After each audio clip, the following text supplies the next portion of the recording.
Praise the lord అందరికీ. Bible reading in 6 months day 155 June 4th రెండవ భాగంగా లూకా సువార్త 10వ అధ్యాయం నుండి చదువుకుందాం. అటు తర్వాత ప్రభువు 70 మంది ఇతరులను నియమించి తాను వెళ్ళబోవు ప్రతి ఊరికిని ప్రతి చోటికిని తనకంటే ముందు ఇద్దరినిద్దరిగా పంపాను. పంపినప్పుడు ఆయన వారితో ఇట్లనెను, కోత విస్తారంగా ఉన్నది, కానీ పనివారు కొద్దిమందియే. కాబట్టి కోత యజమానిని తన కోతకు పనివారిని పంప వేడుకొనుడి. మీరు వెళ్ళుడి. ఇదిగో, తోడల మధ్యకు గొర్రెపిల్లలను పంపినట్టు నేను మిమ్మల్ని పంపుచున్నాను. మీరు సంచినైనను జాలినైనను చెప్పులనైనను తీసుకొని పోవద్దు. త్రోవలో ఎవరినైనను కుశల ప్రశ్నలు అడగవద్దు. మీరు ఏ ఇంటనైనను ప్రవేశించినప్పుడు ఈ ఇంటికి సమాధానం అగునుగాక అని మొదట చెప్పుడి. సమాధాన పాత్రుడు అక్కడ నుండి నెడల మీ సమాధానము అతని మీద నిలుచును, లేని ఎడల అది మీకు తిరిగి వచ్చును. వారు మీకిచ్చు పదార్థములు తినుచు త్రాగుచు ఆ ఇంటిలోనే ఉండుడి. పనివాడు తన జీతమునకు పాత్రుడు. ఇంటింటికి తిరగవద్దు. మరియు మీరు ఏ పట్టణంలోనైనా ప్రవేశించినప్పుడు వారు మిమ్మల్ని చేర్చుకుంటే మీ ముందర పెట్టునవి తినుడి. అందులో ఉన్న రోగులను స్వస్థపరచుడి. దేవుని రాజ్యము మీ దగ్గరకు వచ్చి ఉన్నదని వారితో చెప్పుడి. మీరు ఏ పట్టణంలోనైనా ప్రవేశించినప్పుడు వారు మిమ్మల్ని చేర్చుకొనకపోయినడలా మీరు దాని వీధులలోనికి పోయి మీ పాదములకు అంటిన మీ పట్టణపు ధూళిని కూడా మీ ఎదుటనే దులిపివేయుచున్నాము. అయినను దేవుని రాజ్యము సమీపించి ఉన్నదని తెలుసుకునుడని చెప్పుడి. ఆ పట్టణపు గతి కంటే సొదొమ పట్టణపు గతి ఆ దినమున ఓర్వ తగినదై ఉండునని మీతో చెప్పుచున్నాను. అయ్యో కొరాజీనా, అయ్యో బెత్సాయిదా, మీ మధ్య చేయబడిన అద్భుతములు తూరు సీదోను పట్టణములలో చేయబడినడలా ఆ పట్టణంలో వారు పూర్వమే గోనెపట్ట కట్టుకొని బూడిద వేసుకొని కూర్చుండి మారుమనసు పొంది ఇందురు. ఆయనను విమర్శకాలమునందు మీ గతి కంటే తూరు సీదోను పట్టణంలో వారి గతి ఓర్వదగినదై ఉండును. ఓ కపెర్నహూమా, ఆకాశము మట్టుకు హెచ్చింపబడదెవా? నీవు పాతాళము వరకు దిగిపోయేదవు. మీ మాట వినువాడు నా మాట వినును. మిమ్మును నిరాకరించువాడు నన్ను నిరాకరించును. నన్ను నిరాకరించువాడు నన్ను పంపిన వానిని నిరాకరించును అనెను. ఆ 70 మంది శిష్యులు సంతోషంతో తిరిగి వచ్చి, ప్రభువా, దెయ్యములు కూడా నీ నామం వలన మాకు లోబడుచున్నావని చెప్పగా ఆయన, సాతాను మెరుపు వలె ఆకాశం నుండి పడుట చూచి తిని, ఇదిగో, పాములను తేళ్లను త్రొక్కుటకును శత్రువు బలమంతటి మీదను మీకు అధికారం అనుగ్రహించి ఉన్నాను. ఏదియు మీకెంత మాత్రమునో హాని చేయదు. అయినను దెయ్యములు మీకు లోబడుచున్నవని సంతోషింపక మీ పేరులు పరలోకమందు రాయబడి ఉన్నవని సంతోషించుడని వారితో చెప్పెను. ఆ గడియలోనే యేసు పరిశుద్ధాత్మ యందు బహుగా ఆనందించి, తండ్రి, ఆకాశమునకును భూమికిని ప్రభువా, నీవు జ్ఞానులకును వివేకులకును ఈ సంగతులను మరుగు చేసి పసిబాలురకు బయలుపరిచి ఉన్నావని నిన్ను స్తుతించుచున్నాను. అవును తండ్రి, అలాగు నీ దృష్టికి అనుకూలమాయను.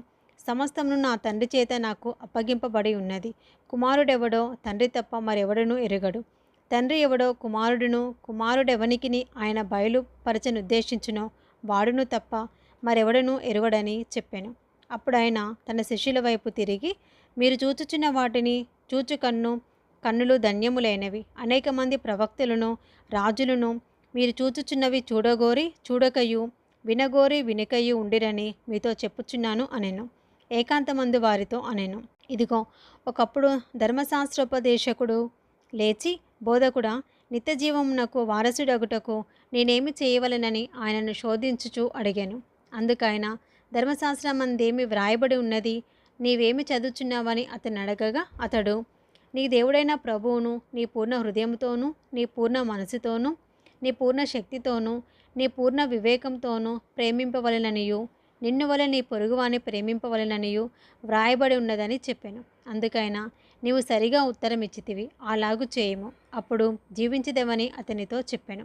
అయితే తాను నీతిమంతుడైనట్టు కనబరుచుకొనగోరి అతడు, అవును గాని నా పొరుగువాడెవడని యేసును అడిగాను.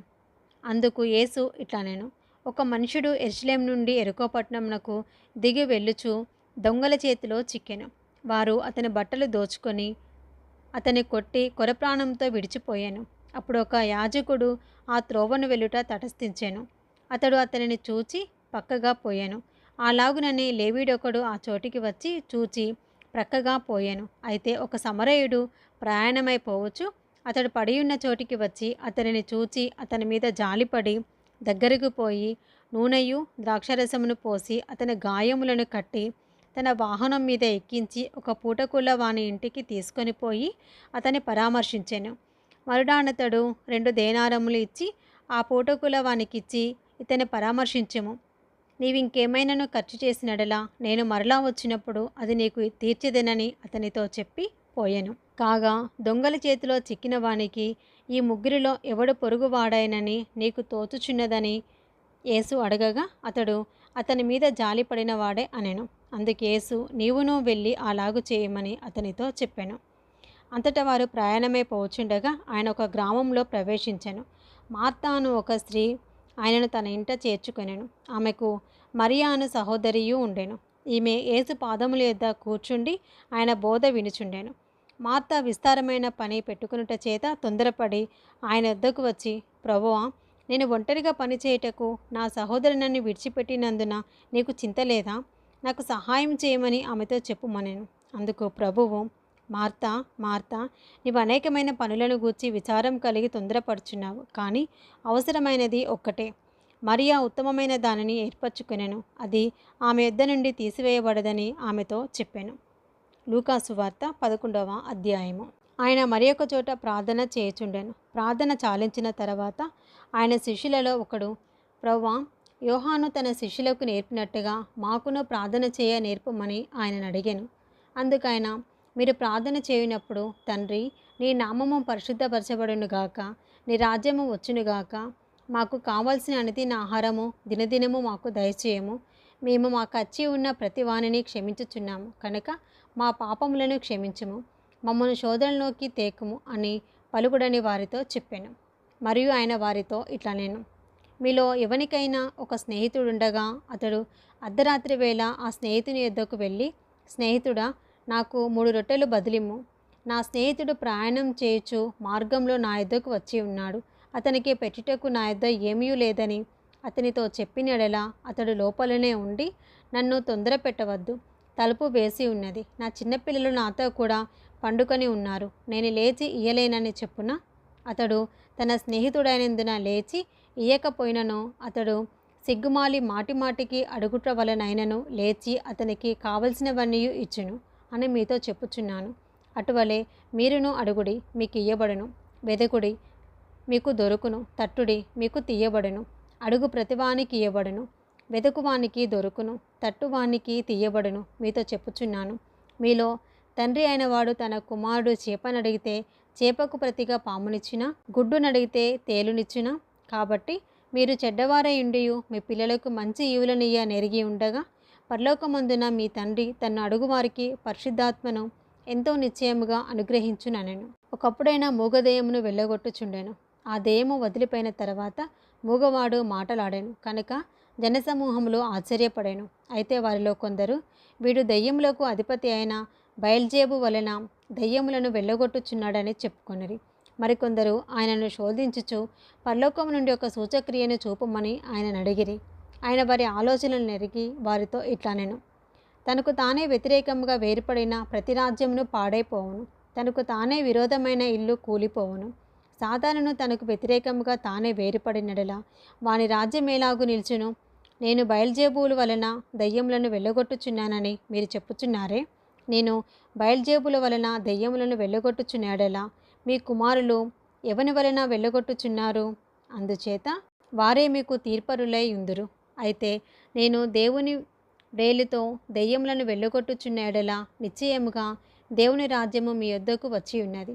బలవంతుడు ఆయుధములు ధరించుకొని తన ఆవరణమును కాచుకొనున్నప్పుడు అతని సొత్తు భద్రముగా ఉండును. అయితే అతని కంటే బలవంతుడైన ఒకడు అతని పైబడి జయించినప్పుడు అతడు నమ్ముకొనిన ఆయుధములన్నిటినీ లాగుకొని అతని ఆస్తిని పంచిపెట్టును.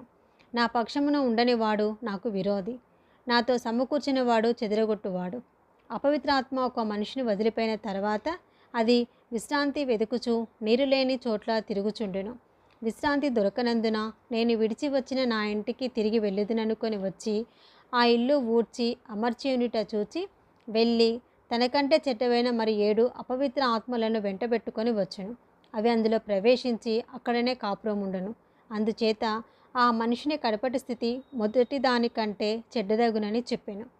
ఆయన ఈ మాటలు చెప్పుచుండగా ఆ సమూహంలో ఉన్న ఒక స్త్రీ ఆయనను చూచి, నిన్ను మోసిన గర్భమును నీవు కుడిచిన స్తనములను ధన్యములైనవని కేకలు వేసి చెప్పగా ఆయన, అవును గాని దేవుని వాక్యము విని దానిని గైకొని వారు మరీ ధన్యులని చెప్పాను.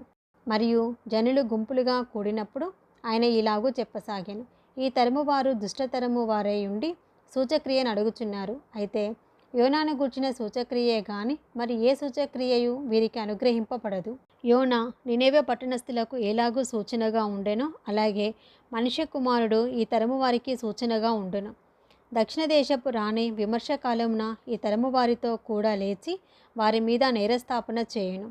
ఆమె సొలొమోను జ్ఞానము వినుటకు భూమి అంతముల నుండి వచ్చెను. ఇదిగో, సొలొమోను కంటే గొప్పవాడిక్కడ ఉన్నాడు. నినేవే మనుషులు విమర్శకాలమున ఈ తరము వారితో కూడా నిలబడి వారి మీద నేరస్థాపన చేయుదురు. వారు యోనా ప్రకటన విని మారుమనసు పొందిరి. ఇదిగో, యోనా కంటే గొప్పవాడిక్కడ ఉన్నాడు. ఎవడనూ దీపము వెలిగించి చాటు చోటైనను కొంచెము కిందైనను పెట్టడు, కానీ లోపలికి వచ్చేవారికి వెలుగు కనబడుటకు దీపస్తంభము మీదనే పెట్టును. నీ దేహమునకు దీపము నీ కన్నే కనుక నీ కన్ను తేటగా ఉంటే నీ దేహమంతయు వెలుగుమయమై ఉండును. అది చెడ్డదైతే నీ దేహమును చీకటిమయమై ఉండును. కాబట్టి నీలో నుండి వెలుగు చీకటి అయి ఉండకుండా చూచుకొనుము. ఏ భాగమైనను చీకటి కాక నీ దేహమంతయు వెలుగుమయమైతే దీపము తన కాంతి వలన నీకు వెలిగించినప్పుడు ఎలాగుండునో అలాగూ దేహమంతయు వెలుగుమయమై ఉండునని చెప్పాను. ఆయన మాట్లాడుచుండగా ఒక పరిసయ్యుడు తనతో కూడా భోజనం చేయమని ఆయనను పిలువగా ఆయన లోపలికి వెళ్ళి భోజన పంక్తిని కూర్చుండెను. ఆయన భోజనమునకు ముందుగా స్నానం చేయలేదని ఆ పరిసయ్యుడు చూచి ఆశ్చర్యపడెను. అందుకు ప్రభువు ఇట్లనెను, పరిసయ్యులైన మీరు గిన్నెయు పళ్ళెమును వెలుపల శుద్ధి చేయుదురు, కానీ మీ అంతరంగము దోపుతోనూ చెడుతనముతోనూ నిండి ఉన్నది. అవివేకులారా, వెలుపలి భాగమును చేసినవాడు లోపలి భాగమును చేయలేదా? కాగా మీకు కలిగినవి ధర్మము చేయుడి, అప్పుడు మీ కన్నీయు శుద్ధిగా ఉండును. అయ్యో పరిసయ్యులారా, మీరు పుదీనా సదాప మొదలైన ప్రతి కూరలోనూ 10వ వంతు చెల్లించుచున్నారే, కానీ న్యాయమును దేవుని ప్రేమను విడిచిపెట్టుచున్నారు. వాటిని మానక వీటిని చేయవలసి ఉన్నది. అయ్యో పరిసయ్యులారా, మీరు సమాజ మందిరములలో అగ్రపీఠములను సంత వీధులలో వందనములను కోరుచున్నారు. అయ్యో, మీరు కనబడని సమాధుల వలె ఉన్నారు. వాటి మీద నడుచు మనుషులు అవి సమాధులని ఎరుగరనెను. అప్పుడు ధర్మశాస్త్రోపదేశకుడు, బోధకుడా, ఈలాగు చెప్పి మమ్మును కూడా నిందించుచున్నావని ఆయనతో చెప్పగా ఆయన, అయ్యో ధర్మశాస్త్రోపదేశకులారా, మోయశక్యము కాని బరువులను మీరు మనుషుల మీద మోపుదురు, కానీ మీరు ఒక వేలితోనైనను ఆ బరువులను ముట్టరు. అయ్యో, మీ పితరులు చంపిన ప్రవక్తల సమాధులను మీరు కట్టించుచున్నారు. కావున మీరు సాక్షులై మీ పితరుల కార్యములకు సమ్మతించుచున్నారు. వారు ప్రవక్తలను చంపిరి, మీరు వారి సమాధులను కట్టించుదురు. అందుచేత దేవుని జ్ఞానము చెప్పినదేమనగా, నేను వారి యొద్దకు ప్రవక్తలను అపోస్తలులను పంపుదును.